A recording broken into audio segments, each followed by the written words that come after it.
The first time Brenda Sterling tried to charge a 12-year-old $75 for jumping off my family dock, I almost laughed, and then I saw she was dead serious. She stood at the end of the planks with a clipboard pointed at 6 kids, like it was a badge and a weapon all at once, screaming that every single one of them needed to get out of the water immediately, as if she were the Coast Guard and not the president of a homeowners association that didn't own so much as a wet pebble of that lake. I came out of the house still holding my coffee, watched her whistle at children in mid-cannonball, and thought, all right, you have just picked the wrong family, on the wrong lake, on the wrong summer morning. My name's Elias Vance. I was 52 when this happened, and I've spent most of my life reading land the way some people read faces. I worked 30 years as a civil engineer. Roads, drainage, land use, site access, all the practical stuff that keeps the world from sliding sideways when nobody's looking. By then, I was doing part-time consulting, enough to stay sharp without letting work own me. I knew deeds, plats, easements, tax records, shoreline setbacks, all of it. What I did not expect was needing that knowledge to defend my own family's lake from the HOA president of the very subdivision my grandfather created. Harmon Lake sits up in the Adirondack foothills, about 40 minutes north of Saratoga Springs, tucked into one of those folds of land that makes you breathe differently the second you get there. Pine trees come right down to the water. Mornings smell like cold stone and wood smoke. The water is clear enough to make a grown man stop talking. At sunset, it turns the kind of copper color people try to fake in paintings and never quite get right. My grandfather Earl Vance found that lake in 1958, and, being who he was, did not gush about it, did not wax poetic, did not stand on a rock and declare destiny. He just bought it. Earl was a civil engineer too, practical, careful, the sort of man who trusted a survey stake more than a smile.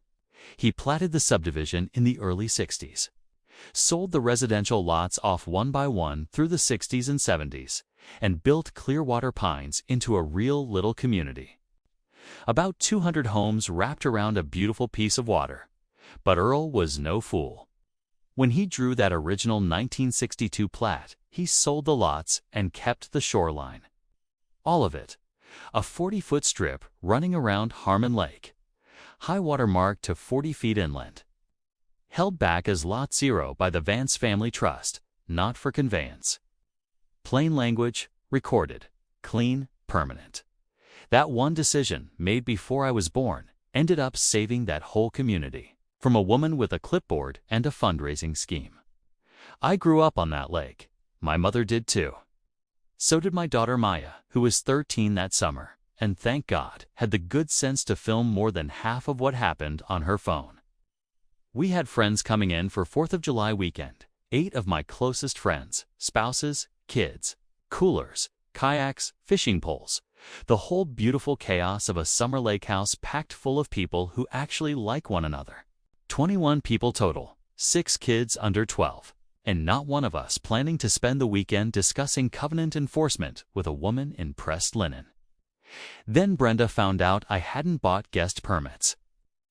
See, sometime during the 6 years before all this, Brenda had crowned herself Lake Warden. She moved into Clearwater Pines in her late 40s, blonde, heavyset, always dressed like she was hosting an open house luncheon nobody had asked for. She ran for HOA president in her 2nd year, because no one else wanted the job, then stayed there by doing what those people always do.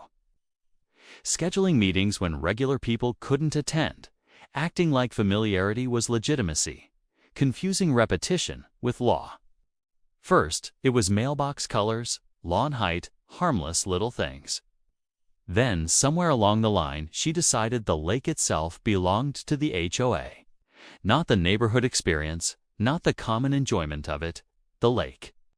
She created what she called the Lake Access Permit Program.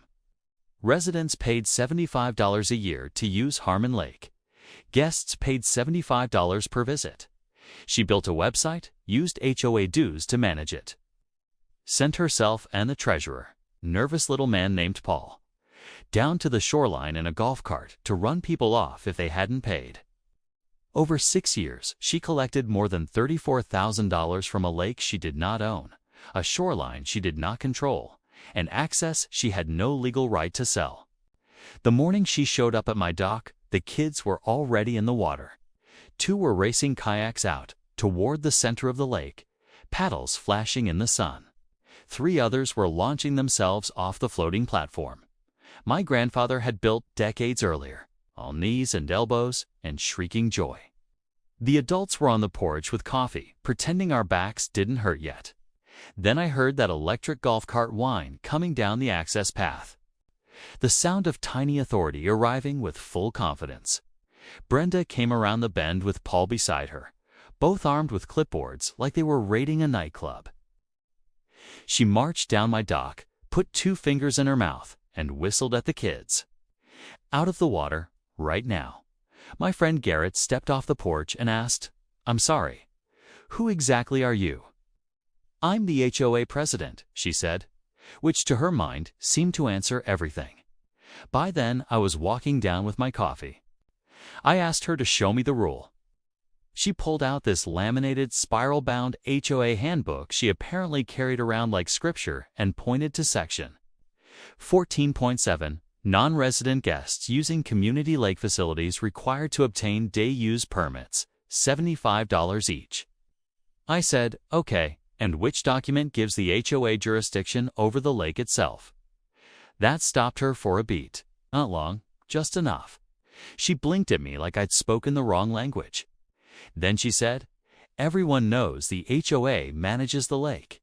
"Sure," I said, "but which recorded document says that?" "The declaration." "The plat, a deed.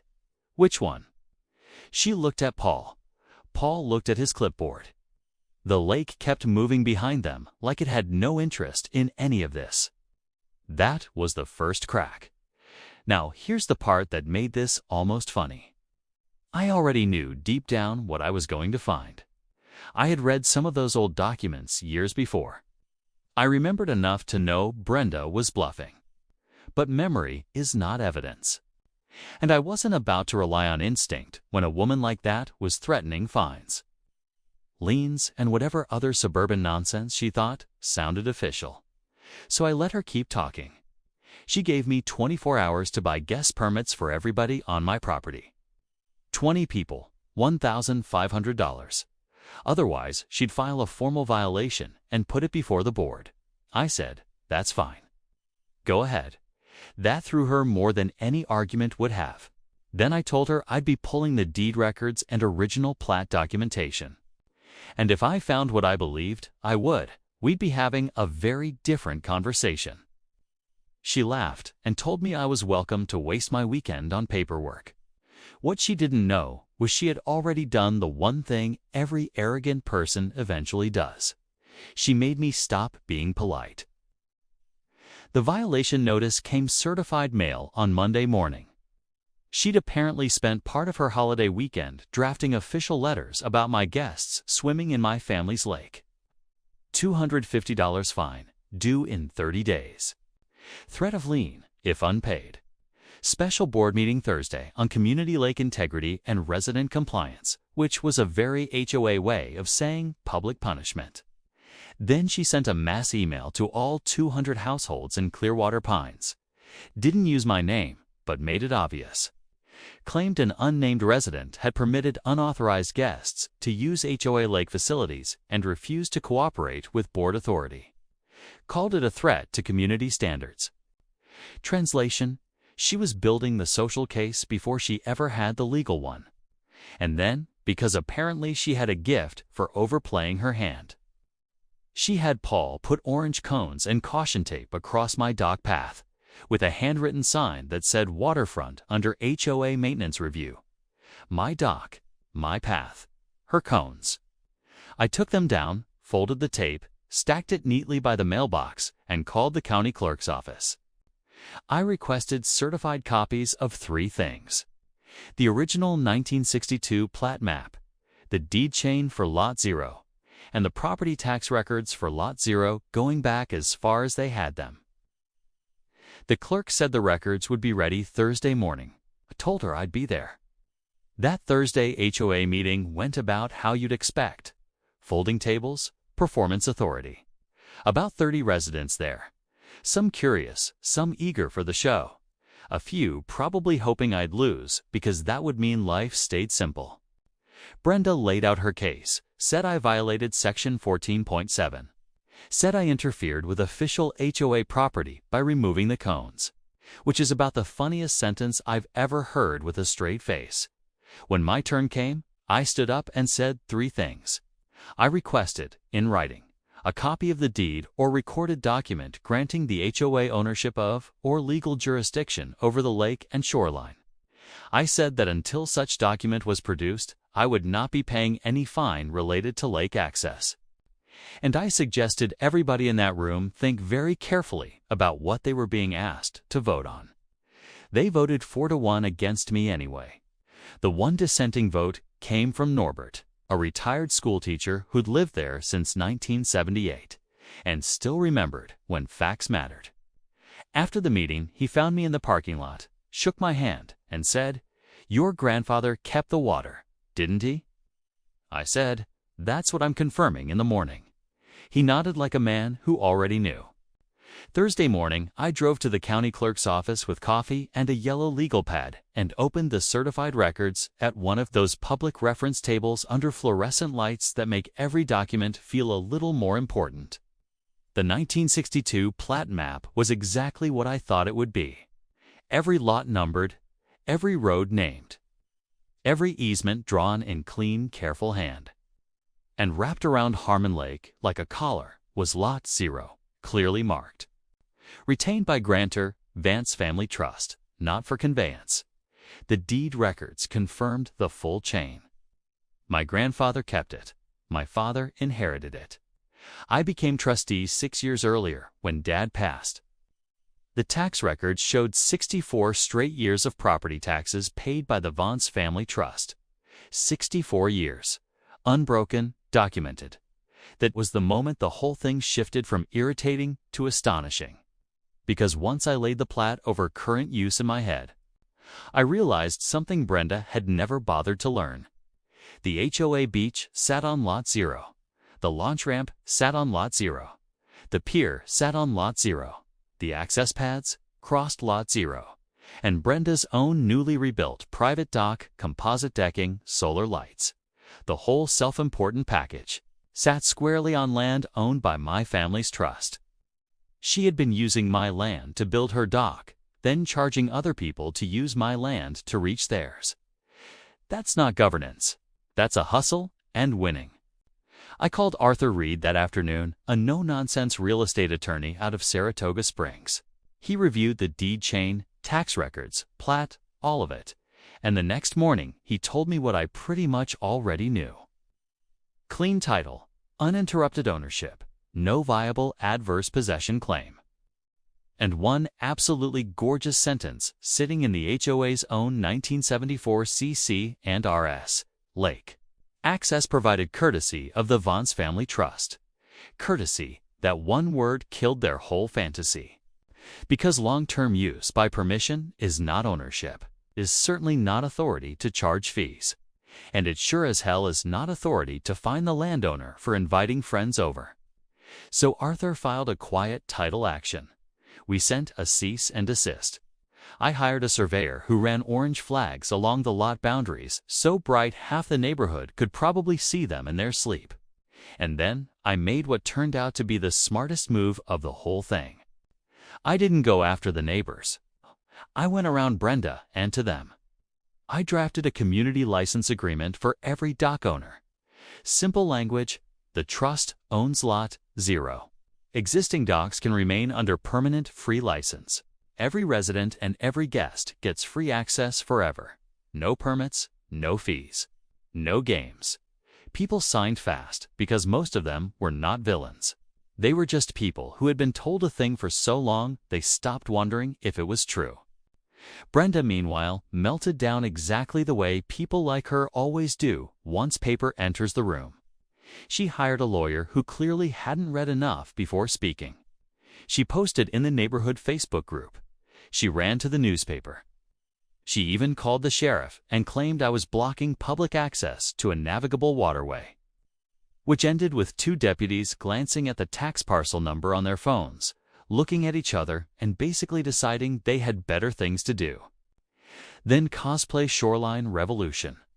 The funniest part, the little twist that still makes me smile, was that the newspaper article she hoped would smear me ended up printing the original plat map and 64 years of tax records, which did more damage to her position than anything I could have bought with ad money. By the time the annual HOA summer meeting rolled around in August, Brenda's own attorney had quietly told her the HOA had no real claim. But by then, she had spent too much social capital, too much pride, too much bluff to back down privately. So the whole thing had to die in public. That meeting drew 112 residents, almost double the usual turnout.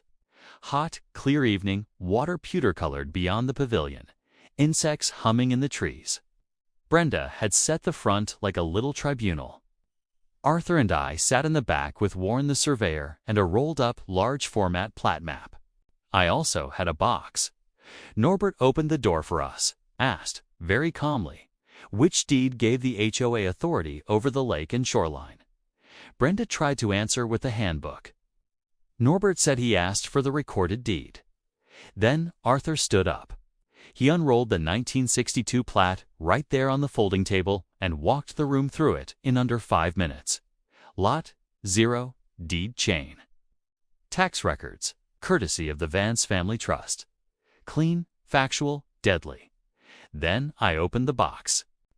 I had printed 112 packets, plat map summary, deed chain summary, tax history, cease and desist, and on top, the Harmon Lake Community Charter.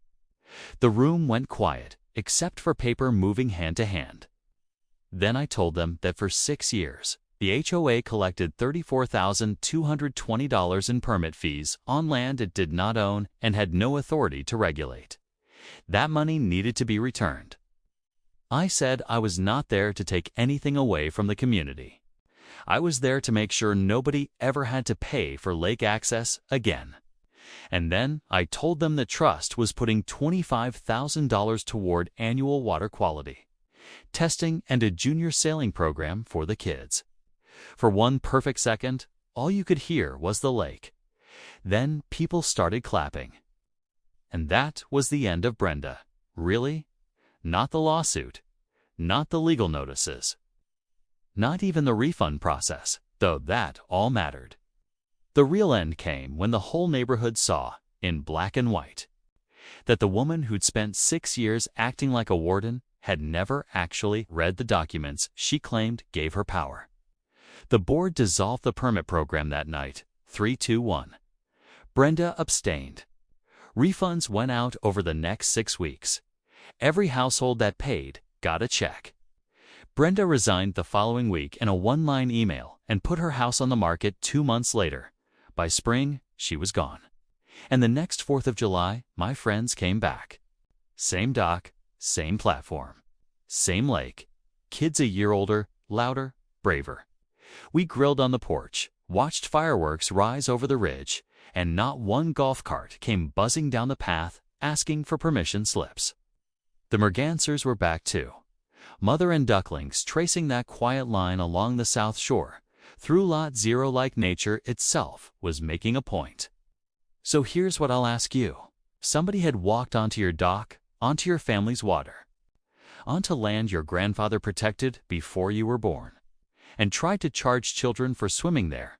Would you have shut them down that second? Or would you have done what I did and let them talk long enough to build the case that buried them? And be honest. How many people in power do you think survive purely because nobody ever asks them the one question that matters? Show me the document.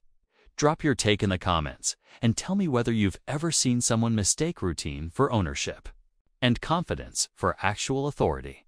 Subscribe to Karen's Conflict for more stories like this.